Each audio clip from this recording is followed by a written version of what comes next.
बिस्मिल्लाहिर्रहमानिर्रहीम। अस्सलाम वालेकुम। बगदाद के मशहूर शराब खाने के दरवाजे पर दस्तक हुई। शराब खाने के मालिक ने नशे में धत नंगे पांव लड़खड़ाते हुए दरवाजा खोला तो उसके सामने सादा लिबास में एक पुरवकार शख्स खड़ा था। मालिक ने उकताए लहजे में कहा, माजरत चाहता हूँ, सब मुलाजिम जा चुके हैं, ये शराब खाना बंद करने का वक्त है, आप कल आइएगा। इससे पहले कि मालिक पलटता, अजनबी ने उसके कंधे पर हाथ रखकर कहा, मुझे बशर बिन हारिस से मिलना है, उसके नाम बहुत अहम पैगाम है। शराब खाने के मालिक ने चौंक कर कहा, बोलिए, मेरा नाम ही बशर बिन हारिस है।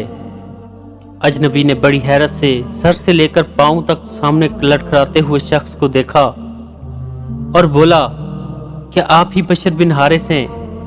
मालिक ने उकताए हुए लहजे में कहा, क्यों, कोई शक? अजनबी ने आगे बढ़कर उसके हाथों को बोसा दिया और बोला, सुनो बशर बिन हारिस, खालिक के अर्ज़ व समा ने मुझे कहा है कि मेरे दोस्त बशर बिन हारिस को मेरा सलाम अर्ज करना और कहना, जो इज्जत तुमने मेरे नाम को दी थी वही इज्जत रहती दुनिया तक तेरे नाम को मिलेगी।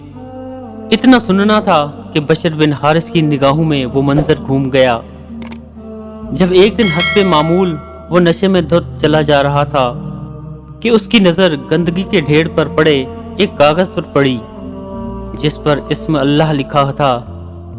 बशर ने कागज को बड़े एहतराम से चूमा, साफ करके पाक जगह पर रख दिया और कहा, ए मालिक अर्श अजीम, ये जगह तो बशर का मुकाम है, तुम्हारा नहीं।